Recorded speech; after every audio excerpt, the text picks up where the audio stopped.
guys, today I'll be reviewing a documentary that is about one of the most defining topics of our generation by the Australian documentary maker Gabriel Brady. The Wolves Always Come Home at Night is a documentary about a married couple who are both shepherds on the vast and lonely Mongolian steppes. Their day job becomes almost impossible due to the impact of climate change. So the sun is too hot or the wind is too much and brings along the sand and dust. So they have to migrate to the outskirts of the capital, Ulaabatar. This documentary is currently playing on BBC iPlayer, and it has been selected as Australia's official submission for the 98th Academy Award for Best International Feature Film. In this video, I'm going to give you a brief overview of the documentary, and then 5 key points about the film, followed by a bit of analysis of how well it could do in the Oscar race. So let's roll and review that film.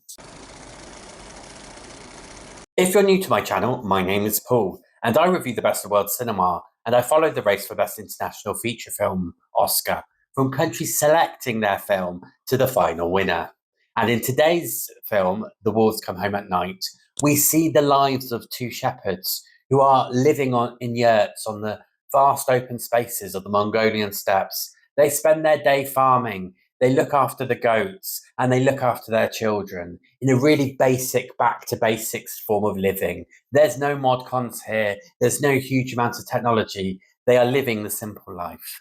And in the first half of the film, we explore the impact climate change has on these communities. We see the bright sun that almost blinds us as viewers, showing the impact it has on livestock.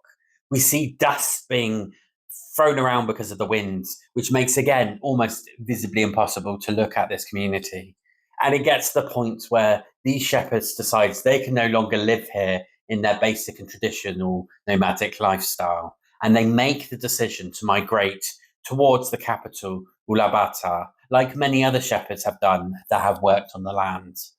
And they have created almost this migration community, which they move their yurts to the outskirts of the city.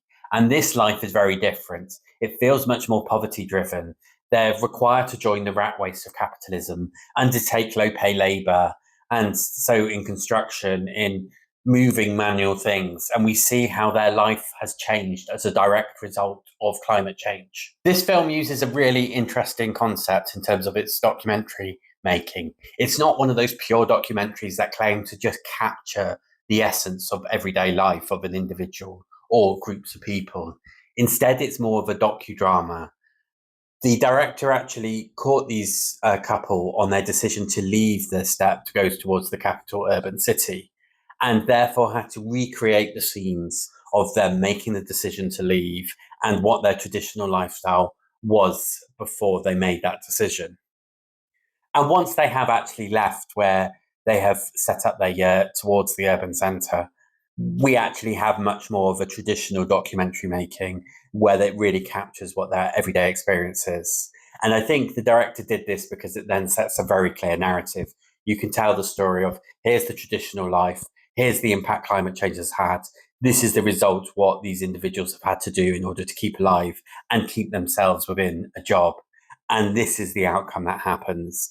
And that is the point of the documentary. So you can understand why the director took a docudrama approach to this documentary. Here are 5 talking points about the documentary The Wolves Always Come at Night. Number 1 is it covers such an important issue.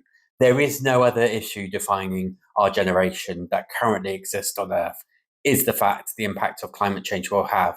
Many Western societies are talking about economic migration, illegal migration, people wanting to change countries because of warfare, famine, poverty, whatever it may be. But actually, perhaps one of the biggest drivers in the near future will be this migration around climate change, because there's going to be areas of the world that are just not inhabitable. And while this is very much rooted within Mongolian society, I think there is a transferable message which gives us a great sense that what our individual actions, our actions as communities, our actions as countries, which may result in climate change, could see this huge migration for people at the other side of the world that we have no connection to. So our actions are having a really huge impact, a really negative impact on a lot of people. Number 2 is the use of docudrama. This is a really interesting style of documentary making, often called hybrid documentary making, because it enables the director to create a very clear narrative using things that had happened before she had reached out to these individuals that she's filming, and enable to construct a very clear narrative pathways, which enables her to tell that story about the impact climate change is having before, during, and after migration. It also able to really capture those personal elements that are happening that may have happened before the director had met the individuals she's filming. Number three is the pacing of the film. It's a very slow burn film, and you really have to keep guard of what is happening. It's not painted out for you, despite the very convenient narrative structure that has been put in place. It's a slow burn film where you really have to watch individual actions. There's periods of no dialogue. There's small movements. There's like 5 minutes given to the birthing of a baby goat, for example. It's got that very slow paced, slow burn style feel to the documentary. And that sometimes is really effective. But in this case, I feel it kind of acts as a barrier when you've got such a simplified narrative in order to do that docudrama style form of documentary making. And some of the dialogue doesn't quite work, because especially when at the start, when they're recreating scenes that actually happened, it doesn't necessarily feel authentic. And this isn't anyone's fault. This is because the subject matter are shepherds rather than actors. So you get that amateur dramatic style element to it, and it's quite stifling of the narrative. Number four is the cinematography. Now, this is a beautifully shot documentary. We see the vastness of the Mongolian steppes. We see the beauty, intricity of the traditional nomadic cultural items. And we see the scariness of some of those weather changes, all shot through this beautiful cinematography.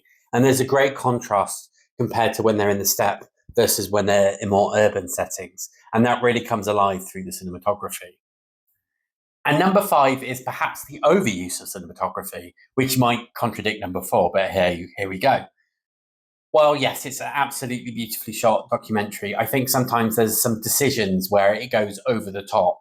So, in particular, how it does use some of the weather. So, it purposely shows this really bright and blinding sunshine. So, you can't actually see what's on the screen other than the light, while there's an over voice talking about the golden earth or whatever it might be.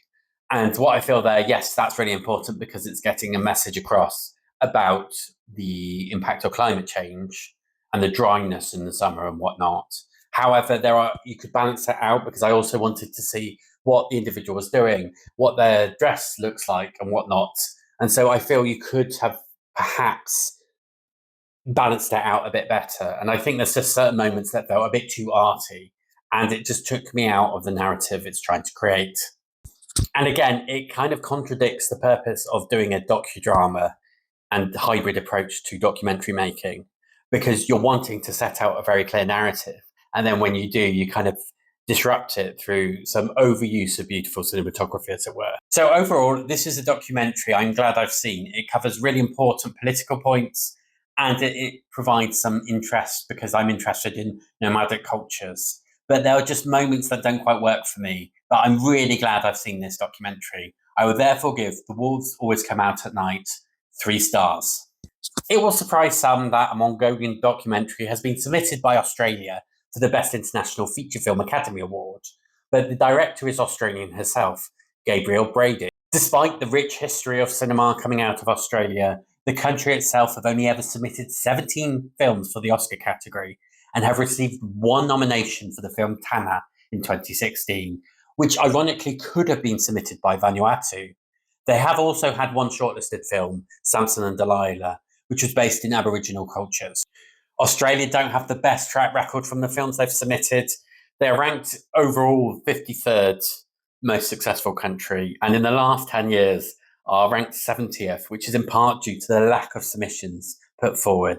So, for example, last year they did not submit for the Academy Awards. It's only when they get a decent film made by a director or production that is Australian that they put it forward.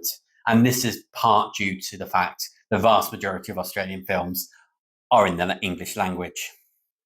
So do I think The Wolves Always Come at Night will get nominated for the Best International Feature Film Oscar category? I really don't think so. I think it will struggle to even get a nomination for documentary. Fascinating documentary as it is, covering really important topics, but I just don't think it's quite the material that gets put forward for nominations. And in the international category, there's a lot more stronger films that are documentaries that are a bit more innovative and provide a unique way of doing documentary making. This feels, although it's docudrama, it still feels a bit, we've seen this sort of thing before. So if you've seen The Wolves Come Home at Night, leave in the comments below, what did you think? Did you enjoy it? Do you think it covers well the issue of climate change?